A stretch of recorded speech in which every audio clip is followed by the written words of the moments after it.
Imagine viver na era com o maior nível de educação da história e ainda assim enfrentar mais dificuldade para acumular patrimônio. Nunca houve tantos jovens com diploma universitário. Pós-graduações se tornaram comuns e especializações se multiplicaram. O acesso a cursos online e certificações internacionais nunca foi tão amplo. Uma análise recente da Bloomberg Linea destacou exatamente esse paradoxo na América Latina. A geração Z é a mais qualificada da história, mas apresenta menor autonomia financeira do que as gerações anteriores. O nível educacional aumentou, mas a independência financeira foi adiada.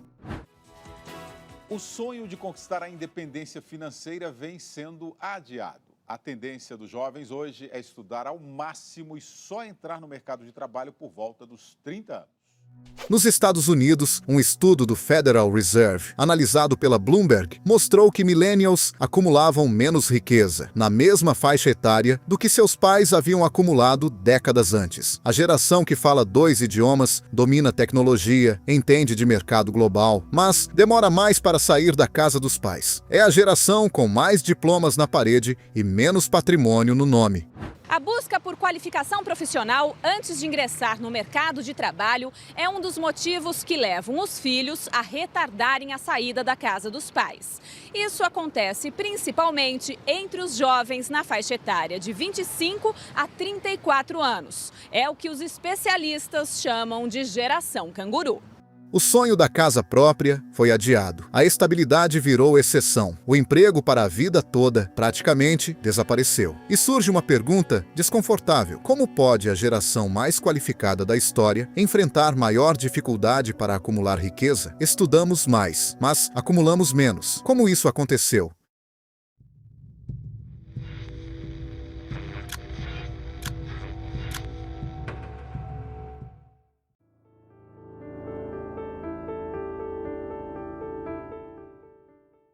Para entender o cenário atual, é necessário observar o passado. Entre os anos 50 e 70, diversos países viveram forte crescimento econômico, indústrias em expansão, empregos estáveis, crédito acessível, expansão da classe média. Em muitos centros urbanos, o preço médio de uma casa equivalia a 3 ou 4 vezes a renda anual de uma família. Hoje, em grandes cidades, esse número pode ultrapassar 8 ou até 10 vezes a renda anual. Naquele período, um diploma universitário era raro e justamente por isso altamente valorizado. Com o passar das décadas, o acesso ao ensino superior se expandiu. Universidades cresceram, a internet democratizou o conhecimento. O que antes era diferencial passou a ser requisito mínimo. Quando algo se torna comum, seu valor relativo no mercado diminui. A geração atual ingressou no mercado com maior qualificação, mas em um contexto econômico diferente daquele vivido pelos seus pais e avós.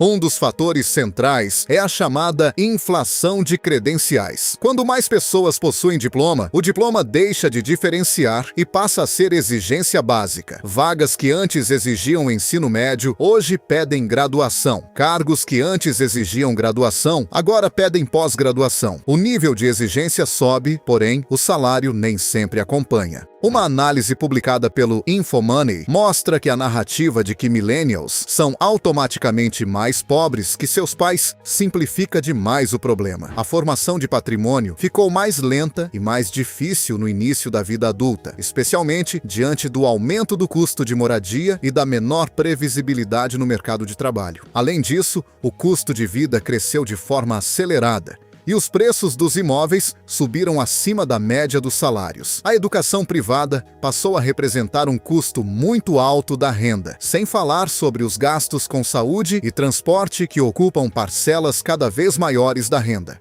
E em meio à inflação alta e os impactos econômicos por causa da pandemia, mais de 77% das famílias brasileiras estão endividadas. Segundo a Confederação Nacional do Comércio de Bens, Serviços e Turismo, que realizou a pesquisa, este é o maior patamar desde 2010.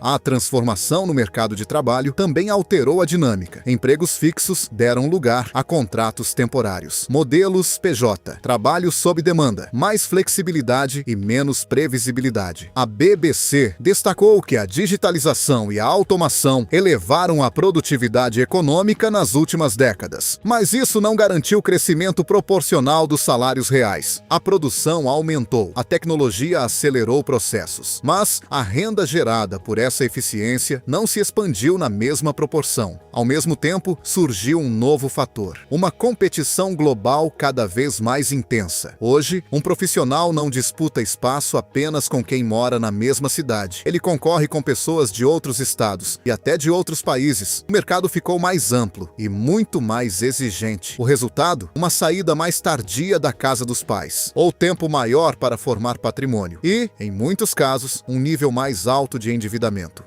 Em 2011, os consumidores entre 18 e 25 anos foram responsáveis por 18% da demanda por crédito, o maior percentual desde que o Serasa começou a fazer o levantamento em 2008. O mundo econômico mudou de forma silenciosa, mas profunda. Processos foram digitalizados. A automação avançou rapidamente. Sistemas inteligentes passaram a executar tarefas antes consideradas exclusivamente humanas. O diploma continua relevante, mas deixou de ser garantia. Talvez esta não seja a geração mais pobre. Pode ser a primeira altamente qualificada, tentando prosperar em um sistema que mudou mais rápido do que as expectativas criadas para ela. Quando expectativas são construídas com base em um cenário passado, a frustração se intensifica. Quando o custo da moradia sobe mais rápido do que os salários, o modelo tradicional começa a perder eficiência. À medida que a estabilidade diminui, aquele caminho previsível deixa de ser garantido. O que muitas vezes parece um fracasso individual é, na verdade, o reflexo de uma transformação estrutural.